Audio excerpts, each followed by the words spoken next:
Bonjour et bienvenue sur la chaîne philanthropiequebec.tv. Le sujet du jour, le marketing lié à la cause. Pour ce faire, nous avons rencontré notre agent de recherche, Charles Desroches. Bonne écoute à tous!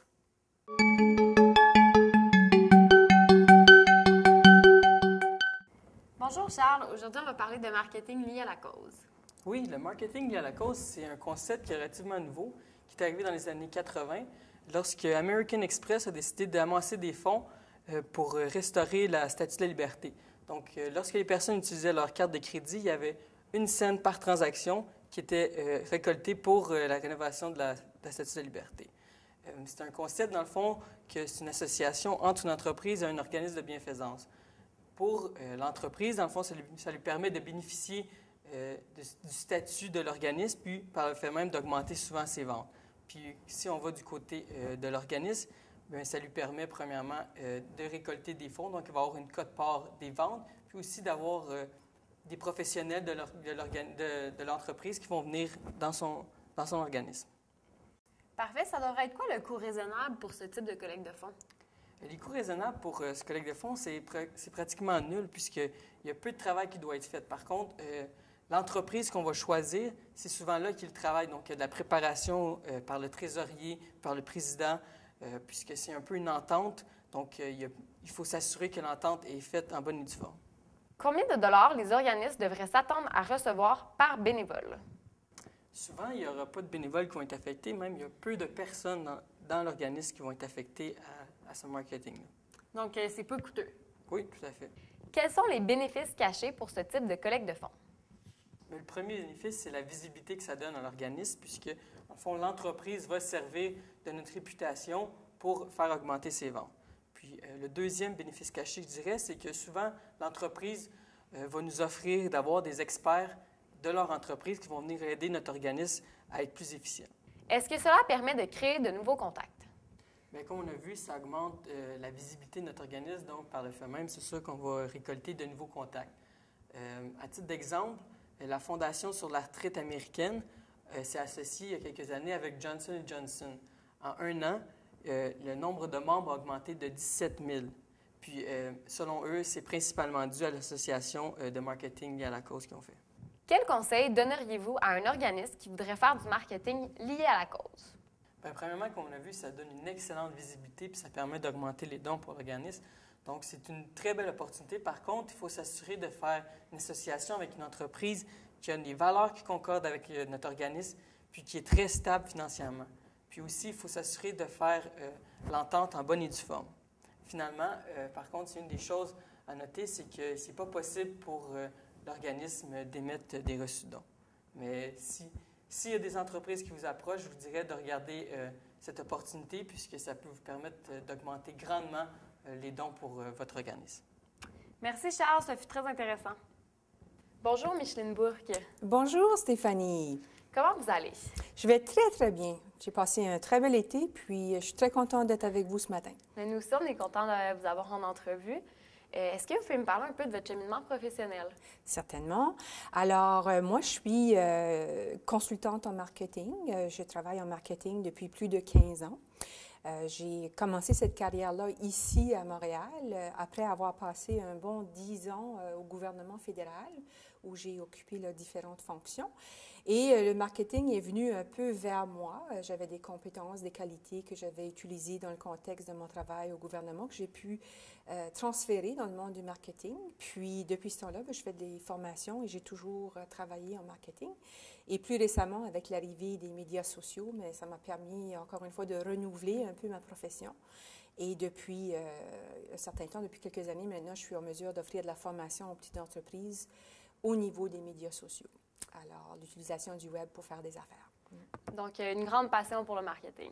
Oui, j'aime beaucoup le marketing. C'est un domaine extrêmement large qui peut faire qu'on peut devenir spécialiste de certains aspects du marketing. Moi, je suis plutôt une généraliste avec un penchant, là, comme je disais tout à l'heure, pour les médias sociaux, vu leur effervescence actuelle. Là.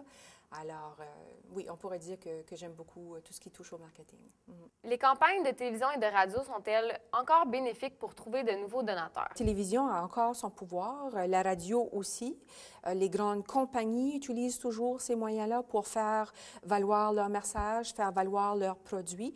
Donc, ils ont encore leur pertinence et je ne vois pas pourquoi elles ne l'auraient pas dans le sens d'aller chercher des donateurs.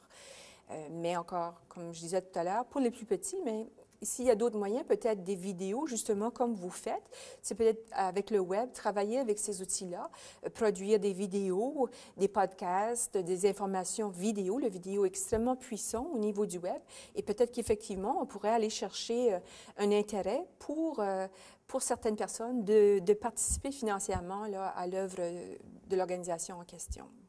Donc, même si on a de nouveaux médiums, ça n'exclut pas les anciens médiums. Non, parce qu'ils sont toujours aussi puissants dans un sens. Parce qu'ils font, si vous voyez les publicités aujourd'hui, que ce soit à la télévision, que ce soit à la radio, on va de plus en plus voir aller sur notre page Facebook. Je ne sais pas si vous avez remarqué ça, mais on voit les grandes entreprises, soit qu'ils le disent ou soit qu'ils l'indiquent carrément à la fin de la publicité, visitez notre page Facebook. On ne voit même plus l'adresse du site web, on va voir tout simplement la page Facebook / et le nom de l'entreprise. Donc, ces outils-là sont en complément et l'idée, c'est d'amener idéalement le client ou le donateur, dans ce cas-là, à la place où il peut faire une transaction et le web est tout à fait désigné pour le volet transactionnel. Alors, les organisations qui ont des sites web transactionnels peuvent recevoir directement des dons. Donc, c'est des outils qui travaillent très, très, très bien en complément.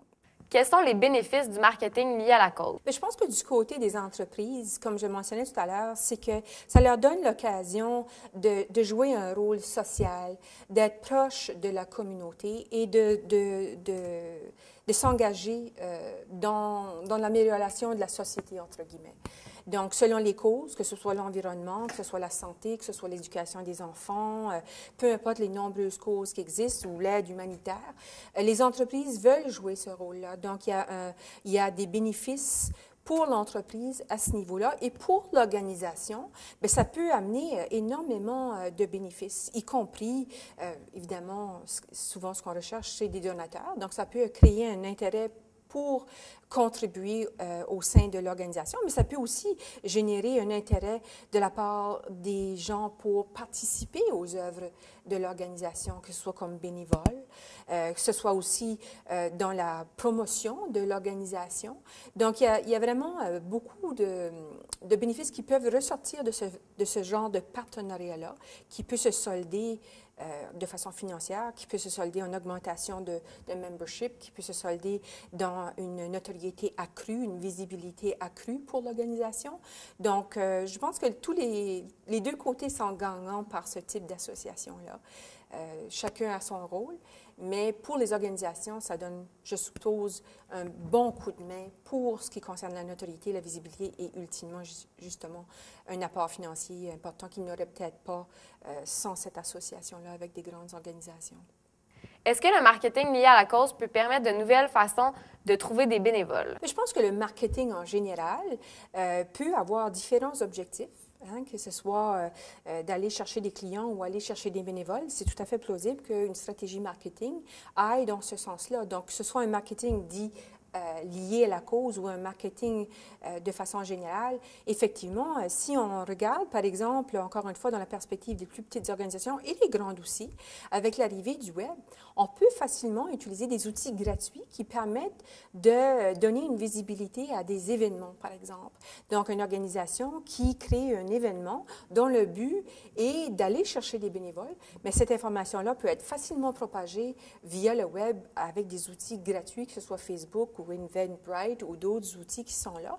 Donc, ça peut être un événement, c'est-à-dire que ça peut être une activité marketing qu'on cible spécifiquement avec cet objectif-là et qui peut effectivement amener des résultats comme dans n'importe quelle autre stratégie avec certains objectifs. Je ne vois pas pourquoi on ne pourrait pas aller chercher des bénévoles. C'est sûr aussi que le marketing aujourd'hui avec le volet web, que ce soit via le blog, qui permet aussi d'aller chercher beaucoup plus d'échanges. Donc, c'est une opportunité de faire valoir les valeurs de l'association ou de l'organisation. C'est une façon d'aller chercher un dialogue. Donc, pour les gens qui voudraient en connaître davantage au sujet de l'organisation en question, l'organisation vont avoir l'opportunité de poser des questions et ça peut être une façon de susciter l'intérêt et qui peut se transformer à ce moment-là dans l'engagement de l'internaute qui voulait tout simplement en savoir plus à votre sujet.